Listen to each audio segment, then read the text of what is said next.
Devocional Pan de Vida, consejos bíblicos que nos ayudan a tener vidas de excelencia. Bienvenidos. Nuestro tema para hoy, cristianismo sin identidad. Nehemías capítulo 13. Las personas de éxito son aquellas que saben perfectamente quiénes son, es decir, conocen muy bien su identidad. Las personas que no saben quiénes son tampoco saben qué es lo que quieren o para dónde van. El problema del pueblo cristiano actual es que ha perdido su identidad, ya no sabe quién es. Lo único que hace es congregarse en algún lugar llamado templo porque se acostumbró, porque le gusta lo que hace ahí, etc. ¿Cómo es un cristianismo sin identidad? Primero, la mayoría de las congregaciones son lideradas por personas que no son muy amantes de la palabra de Dios, versículos 1 y 2. Aquel día se leyó en el libro de Moisés, oyéndolo el pueblo, y fue hallado escrito en el que los amonitas y moabitas no debían entrar jamás en la congregación de Dios, por cuanto no salieron a recibir a los hijos de Israel con pan y agua, sino que dieron dinero a Balaam para que los maldijera, mas nuestro Dios volvió la maldición en bendición. Muchos pastores ponen a servir a personas solo porque son los que más diezman o porque tienen algunos títulos profesionales. Muchos pastores predican de la palabra, pero no por vocación, lo hacen por envidia, por necesidad económica, etc. Filipenses 1:15.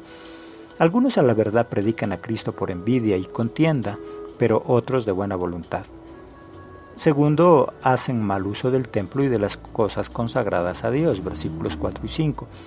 Y antes de esto, el sacerdote Eliasib, siendo jefe de la cámara de la casa de nuestro Dios, había emparentado con Tobías y le había hecho una gran cámara, en la cual guardaban antes las ofrendas, el incienso, los utensilios, el diezmo del grano, del vino y del aceite, que estaba mandado dar a los levitas y los cantores y a los porteros, y la ofrenda de los sacerdotes.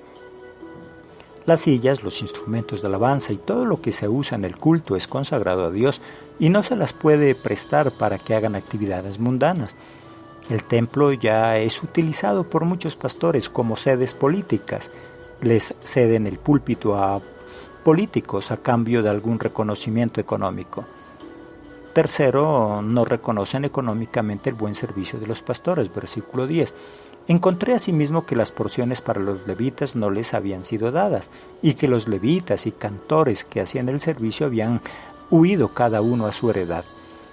Muchas personas dan testimonio de los milagros financieros que han recibido, pero no se acuerdan del salario del pastor. Cuarto, tienen la casa de Dios abandonada, versículo 11. Entonces reprendí a los oficiales y dije, ¿por qué está la casa de Dios abandonada? Y los reuní y los puse en sus puestos. El buen funcionamiento y el embellecimiento del templo es responsabilidad de todos los integrantes de la congregación. Quinto, no se respeta el tiempo dedicado para adorar a Dios, versículo 15. En aquellos días vi en Judá y algunos que pisaban en lagares en el día de reposo, y que acarreaban haces y cargaban asnos con vino, y también de uvas, de higos, y toda suerte de carga, y que traían a Jerusalén en día de reposo, y los amonesté acerca del día en que vendían las provisiones. Muchas personas llevan bastantes años siendo cristianos, pero todavía el congregarse no está dentro de sus prioridades. ¿Qué sucede en el cristianismo con identidad? Primero, la gente se preocupa por las necesidades de la congregación, versículo 12. Y todo Judá trajo el diezmo del grano, del vino y del aceite a los almacenes. Cuando los miembros de una iglesia son organizados, la iglesia nunca pasa por necesidades económicas, por falta de diezmos. Segundo, siempre hay alguien a quien rendirle cuentas, versículo 13. Y puse por mayordomos de ellos al sacerdote Selemías y al escriba Sadoc, y de los levitas a Pedaías, y al servicio de ellos a Anán, hijo de Zacur, hijo de Mananías, porque eran tenidos por fieles y ellos tenían que repartir a sus hermanos. En cualquier lugar de orden debe haber personas que ayuden con la coordinación de las diferentes actividades. Tercero, no se une en yugo desigual con los incrédulos, versículo 25.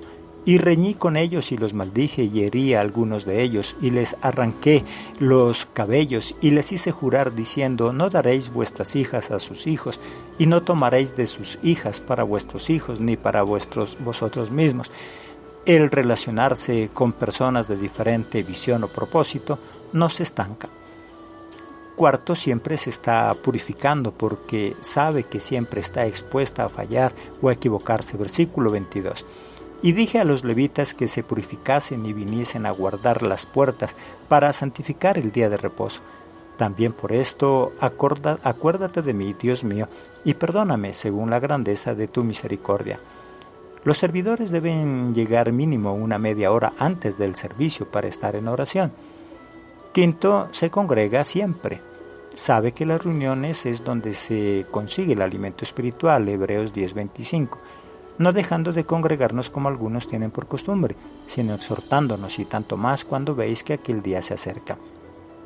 Sexto, su prioridad es la evangelización, siempre busca oportunidades para hablar de la palabra de Dios, Deuteronomio 6:6.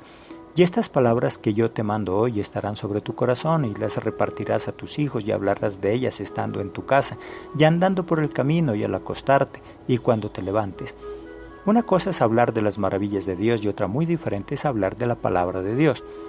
Séptimo, nunca deja de estudiar la palabra de Dios. No asume ningún compromiso sin antes consultarlo con Dios. Josué 1:8. Nunca se apartará de tu boca este libro de la ley, sino que de día y de noche meditarás en él, para que guardes y hagas conforme a todo lo que en él está escrito. Porque entonces harás prosperar tu camino y todo te saldrá bien. Octavo, siempre tiene tiempo para estar en oración. Hace de la oración una forma de vida y una manera de estar siempre en contacto con Dios. Lucas 5:15. Pero su fama se extendía más y más, y se reunía mucha gente para oírle y para que le sanase de sus enfermedades, mas él se apartaba a lugares desiertos y oraba. El cristiano con identidad sabe perfectamente por qué se congrega en algún lugar. El cristiano con identidad no se congrega por costumbre, porque no tiene nada más que hacer o porque está esperando un milagro. Si quieres escuchar más audios, ingresa a nuestra plataforma en YouTube, Devocional Pan de Vida Audios. Dios les bendiga.